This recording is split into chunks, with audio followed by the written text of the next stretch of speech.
So everything that exists is everything that exists. I am everything that exists. So are you. The more you realize that, the more you open up to the full infinity of who you are. Your life transformed. Your vision of yourself is transformed. Your vision of everything is transformed. The more you see yourself as just an individual, ordinary little man and woman in the street, I got no power, mate, what can I do? Once you do that, you are shutting yourself off from the infinity of who you are, and you become a fraction of what you are.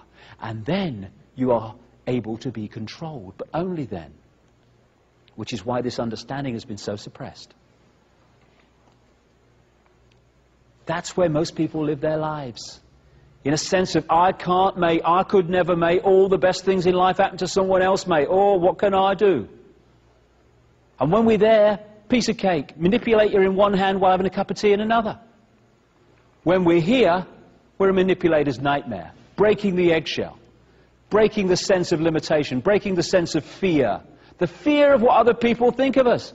How many people watching this video now would love to say something, but they think, oh, God, what will my mother say? Oh, what will they think of me? Oh, you'd love to do something in your life, and you say, oh, well, what will they think? I couldn't give a damn what they think. They have a right to think what they like, but so do you and so do I. We forgot that. And once we start believing that because people are different to us, they must be wrong, then we're in a situation where whoever sets the norms in society runs the world. Because we police each other, like I said right at the start of this journey we'd both been on, and all been on in the last few hours.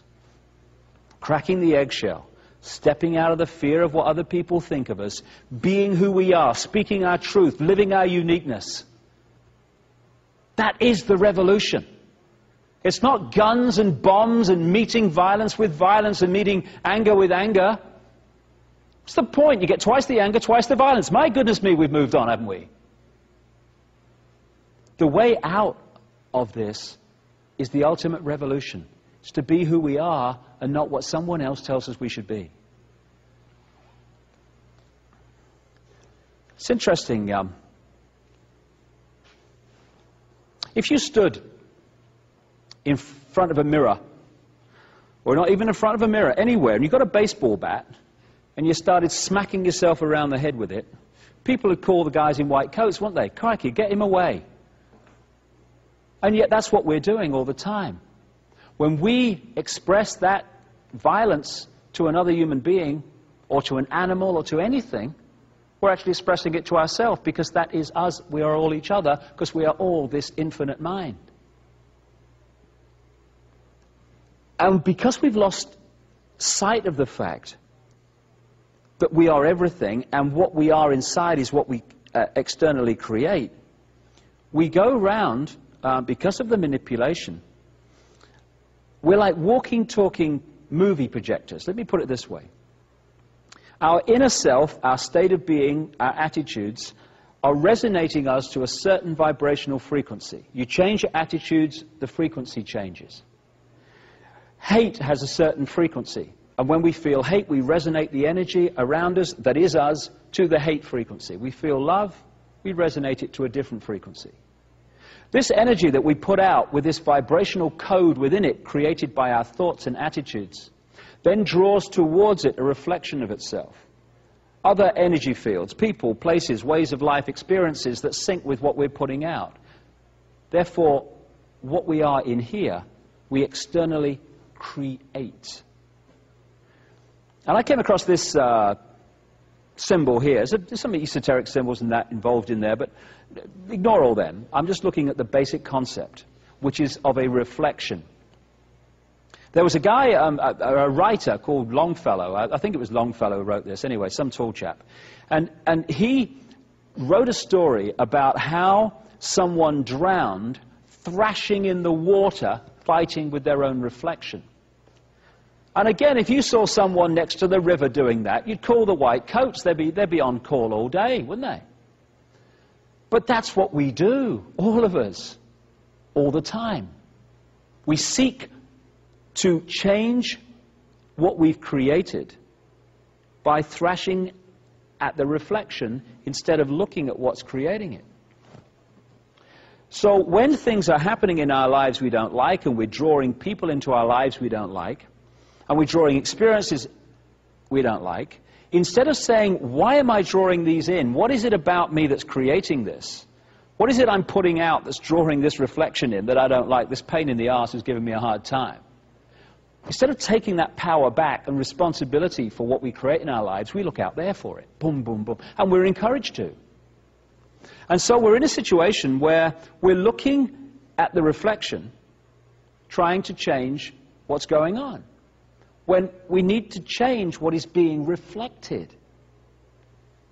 You know, if you're standing next to a river and you see a reflection of yourself and you don't like it very much, you can throw stones at it, you can cuss it, you can kick it, you can jump in and thrash around.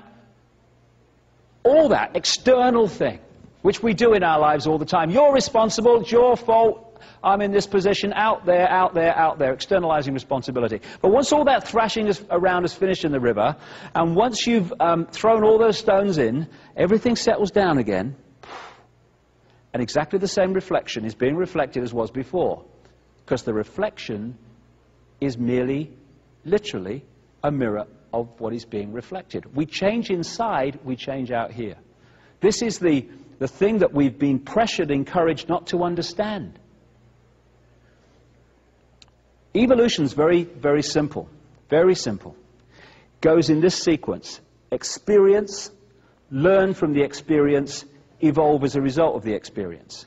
If at stage one, we're putting out energy, reflecting our state of being, and we draw in a certain experience as a result. Person, place, whatever.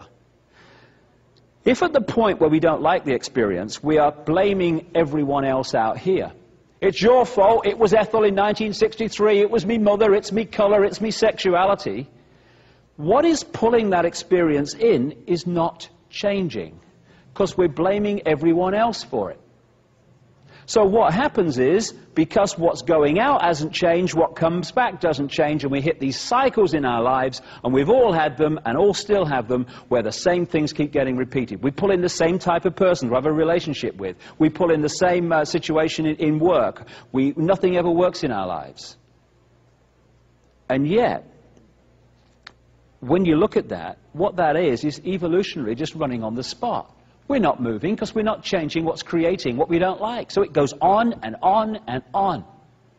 Once we take responsibility back and stop looking out here to change what's going on and look at what's reflected out there, then in the same situation we say, hold on a minute, why have I pulled this experience in? What is there to learn? What is it about me that's done this? Okay, got it. At that point, your attitude, your imagination of yourself changes. When that changes, what you resonate out changes, so you start pulling in different experiences that reflect the new vibration you're putting out and not the old one. And when you kind of get into this mode of taking responsibility back, suddenly things dramatically change. And you can evolve ever so quickly. You pull in an experience. Oh, right, what is there to learn from this? Okay, got it. Change vibration, evolve. Pull in a different experience. What is there to learn from it? Got it. Change vibration, evolve. And you can move along so quickly in evolutionary terms once you start to open up to that. As more and more people on this planet are, as this cycle of change unfolds. Or you can stand here forevermore blaming every bugger else for things that you're creating and we're all creating. And that's an option too, but not a very good one. So what we put out is what we get back.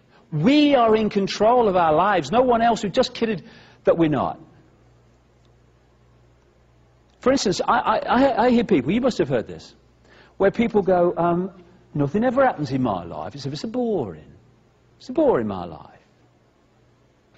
Nothing ever happens. Everything I try, nothing kind of works, you know. And then you say to them, well, what do you want to do with your life? And they go, I don't know, really. Don't know, never thought about it. Now, I don't know, really, is actually a state of mind. Therefore, it is a vibrational frequency, and I don't know really goes out, and I don't know really comes in. Nothing ever works, because I don't know really. If we can just focus on what we want to achieve and go with the intent, the most powerful thing we can do. What's our intent? What's our focus? This is what I want to do with my life. That intent goes out as a vibrational frequency, and it will always bring towards us experiences and challenges that lead us to achieve what we want to achieve. That's where most people give up. They say, oh yeah, I want to do this, I want to do that, I want to do the other, that's my intent, and the intent then draws towards us what we need to do to achieve that intent, and when it gets a bit challenging, we go, oh, God, well, I'd like to do it, mate, but not that badly, thank you very much. And we're out of the game. So if we want to be free, and we want the world to be free, that's what our intent needs to be. And then the challenges and what we need to achieve that intent will come towards us, and then we can meet them and all this is over. Because if we keep jogging on the spot, blaming everyone else, this is going on, and it's going to go on into another cycle for a very long time.